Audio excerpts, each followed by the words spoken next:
আমার প্রিয় বন্ধুরা, দেখো সকাল হয়ে গেছে আর আমি সকাল সকাল উঠে পড়েছি ঘুম থেকে।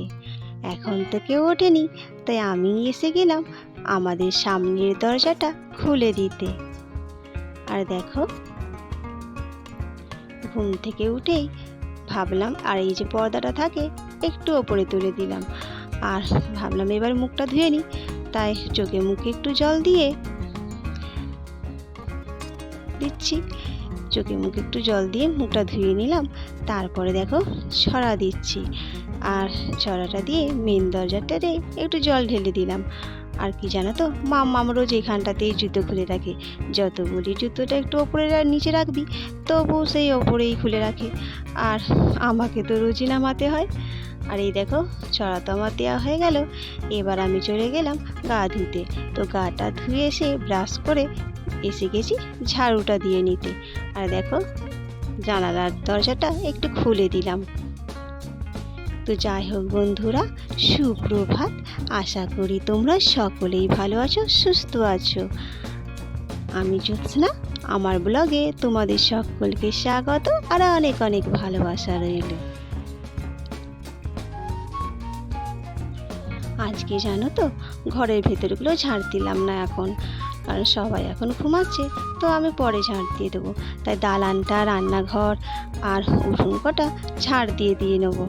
আর এই দেখো আমি দালানটা ঝাড় দেওয়া হয়ে গেছে, এবার উঠোনে রান্নাঘরগুলো পরিষ্কার করে নেব। তারপরে দেখো ওগুলো তো এবার দেওয়া হয়ে গেল, এবার চলে এলাম মোছামুছি করতে। দালানটা মুছে নিচ্ছি।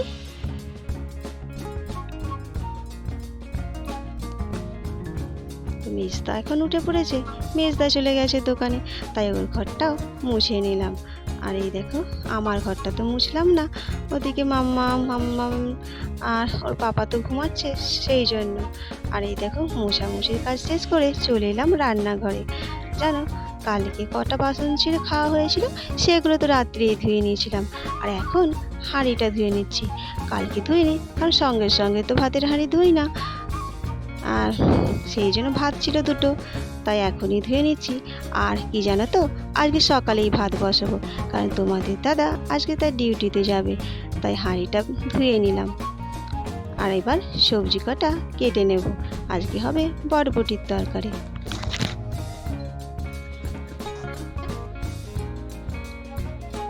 আমার প্রিয় বন্ধুরা, তোমাদের কাছে আমার একটা ছোট্ট অনুরোধ রইল, তোমরা আমার ভিডিওটা সম্পূর্ণ দেখো, আর ভালো লাগলে একটা লাইক করে দিও আর সাবস্ক্রাইব করে পাশে দেখো। তো এই দেখো ভাত আমি বসিয়ে দিলাম, আর চালটা ধুয়ে নিয়েছি, আলু আর যা কিছু ছিল সেগুলো ধোয়াধুয়ি করে নিয়েছি। এবার দেখো দিয়ে দিচ্ছি, আর আজকে জানো একটু বেশি করে আলু ভাতে দিচ্ছি, কারণ এই আলু সেদ্ধ দিয়েই আমরা সকালে মুড়ি খেয়ে নেব, আর তরকারি করব না। তো দেখো চালটা এবার দিয়ে দিচ্ছি, আর কৌটোতে যেন একটু ডাল দিয়ে দিয়েছি, ওটা পরে সম্বুড়ে নেব। আর কি জানো তো, আজকে সকাল 7টাতেই ভাত বসিয়ে দিলাম, আর রান্নাটা সব এখনই করে নেব, কারণ তোমাদের দাদা তো তার ডিউটিতে যাবে, সেই জন্য করে নিচ্ছি, কারণ ও তো আজকে 9টার সময় বেরিয়ে যাবে, তাই আমি 7টার সময় ভাত বসিয়ে দিলাম। আর এই দেখো মামামের জন্য একটু জল গরম করে নিলাম, কারণ ও তো যাবে পড়তে, সেই জন্য। আর ও তো কমপ্লেন খাবে, তাই ওকে চলে এলাম কমপ্লেন করে দিতে। আর এই দেখো দালানে কেমন পেন্সিল দিয়ে ছবি আঁকছে।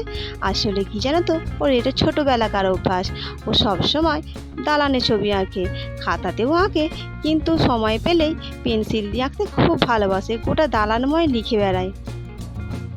তো দেখো ওকে তো একটু কমপ্লেনগুলো দিলাম, আর সঙ্গে দিলাম দুটো বিস্কুট। কি জানো তো, বেশি বিস্কুট দিলে আর কমপ্লেনটাই অর্ধেকটা ফেলে রেখে দেবে। তো দেখো ওকে খাবারটা দিয়ে আমি উঠে গেলাম আবার রান্না করে। এদিকে ডলুসোনা উঠে পড়েছে ঘুম থেকে, তাই ওকে নিয়েও চলে এলাম রান্নাঘরে। আর দেখো একদিকে ভাত হচ্ছে আর চাটাও বসিয়ে দিয়েছি। কি জানো তো, ওকে কোলে নিয়ে চাটা ছাঁকতে গেলাম, আর দেখো কি অবস্থা হলো। ওর পাপা তো দিতে বলছিল, কিন্তু আমি দিলাম না, বললো তুমি পারবে না করতে, আর করতে গেলাম, দেখো কি হলো। আর আবার ওর পাপা তো সামনেই দাঁড়িয়েছিল, তার পাপার কোলে দিয়ে আমি আবার ভালো করে ছেঁকে নিলাম চাটা। তো দেখো চাটা তো সবার খাওয়া হবে এবার। তো চাটা ছেঁকে নিয়ে তারপরে চাটা ঢেলে নিচ্ছি।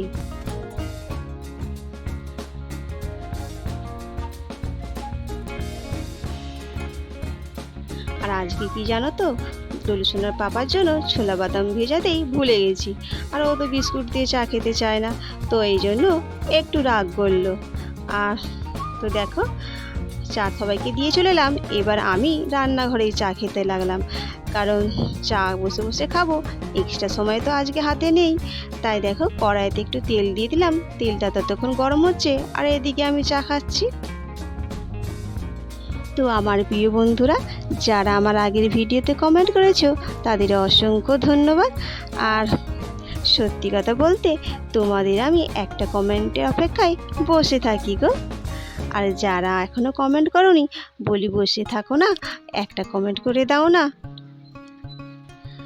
আর যদি তোমাদের ভালো লাগে তাও করো, আর না লাগলে তাও করে দিও।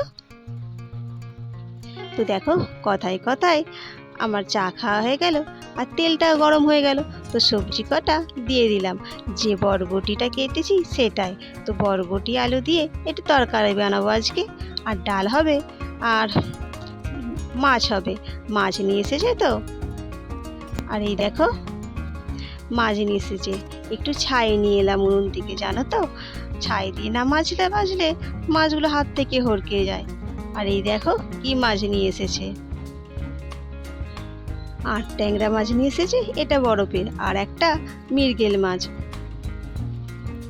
তো মাম্মাম তো বলছে মা নাড়াও একটু। তো সত্যি কথা বলতে আমি একটু নাড়িয়েই দিলাম। আর এই দেখো মাছগুলো বেছে নিচ্ছি, একটু ছাই মাখিয়ে তো নিলাম, কারণ হাত থেকে নাহলে পিছলে যাবে।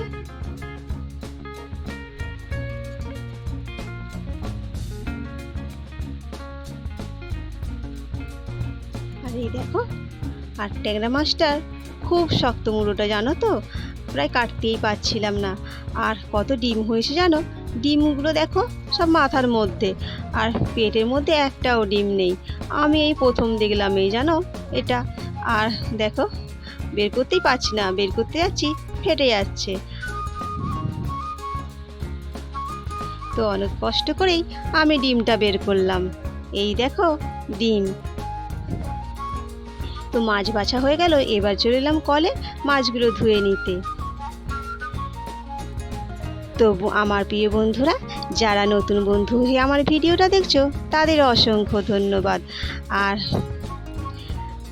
বলি তোমরা আর দেখছো তো জানি, দূরে থেকো না, একটা লাইক করে দাও আর সাবস্ক্রাইব করে পাশে থেকো প্লিজ। আর যারা আমার পুরনো বন্ধু আছো তাদের তো অসংখ্য ধন্যবাদ, তোমরা এইভাবেই আমার পাশে থেকো গো। আর এই দেখো মাছটা ভালো করে ধুয়ে নিচ্ছি, আর ঘষে ঘষে না ধুলে জানো তো হরহরে থাকে, হরহরে টাইপের মাছের গায়ে যে পিচ্ছলটা থাকে সেটা থাকে। আর এই দেখো মাছ ধোয়া আমার হয়ে গেল, চলে এলাম রান্নাঘরে। আর এই দেখো মাছটা আমি চাপা দিয়ে ভাজি, কারণ এত তেল ছিটকাছে যেন পুরো গায়ে পড়ে যাচ্ছে। আর দেখো মাছগুলো আমার ভাজা হয়ে গেছে, আর কিছু মাছ রেখে দিলাম, মুড়ো লেজা এইগুলো যেগুলো আছে ডিমগুলো, এগুলো পরে ভাজবো, এখন তো তাড়াতাড়ির সময় তাই বানিয়ে নিচ্ছি, কিছু চাকাগুলোই বানিয়ে নিলাম। আর তোমার দাদা তো বেরোবে সেই জন্য। আর এই দেখো আর ট্যাংরা মাছটা একটু তেঁতুল দিয়ে বানাবো, পাকা তেঁতুল দিয়ে। কি জানো তো পাকা তেঁতুল দিয়ে বানালে খুব খেতে ভালো লাগে। তাই আমি এই দেখো মশলাটা কষিয়ে নিই, একটু তেঁতুল জলগুলো রেখেছিলাম সেটা দিয়ে দিলাম, তারপরে ভাজা মাছগুলো দিয়ে একটু ফুটিয়ে নিয়ে নামিয়ে নেবো। তো দেখো রান্না তো আমার কমপ্লিট হয়ে গেল, এদিকে তোমার দাদা স্নান করতে গেছে তোমাদের। আর এই দেখো তোমাদের দাদার জন্য ভাত বসিয়েছিলাম, আর তরকারি হয়ে গেছে সেগুলো বেড়ে নিলাম। আর এই দেখো ও খাওয়া দাওয়া করে রেডি হয়ে বেরিয়ে গেল। এই যা গেল আবার এক সপ্তাহ পর বাবুর দেখা মিলবে। কি জানো তো এই 7 দিন মনে হয় 7 মাস, 7 দিন অপেক্ষার পর তারপরে আবার দেখা। তো যাই হোক ও তো বেরিয়ে গেল, এইদিকে মাম্মাম স্কুলে যাবে তাই ওকে রেডি করছি। আর দেখো দুষ্টুমির তো সীমা নেই, যদি দেখে ক্যামেরাটা সামনে রেখেছি তো দেখো কীরকম করছে, তোমাদেরকে টাটা করছে। আর দুষ্টুমি করছে। আর আমি যত জামা পরাচ্ছি ও তো এদিক ওদিক করছে, ভেবেছে ও আড়াল হয়ে যাচ্ছে। আর সত্যি এরকমভাবে খুব দুষ্টুমি করে। দেখো, তোমাদের যাদের বাড়িতে এরকম বাচ্চা আছে তারা কীরকম করে একটু জানিও। তো ওকে স্কুল পাঠিয়ে দিয়ে আমিও চলে গেলাম স্নান করতে। আর ওকে একটু ডিম খিচুড়ি ছিল বানিয়েছিলাম ওর জন্য, সেটা ওকে দিয়ে গেলাম। আর ও বসে বসে খাচ্ছে। আর খাওয়া দাওয়া করে ও স্কুলে চলে যাবে। ওর কাকু তো ওকে দিতে যাবে স্কুলে। তো দেখো কিরকম দুষ্টুমি করছে।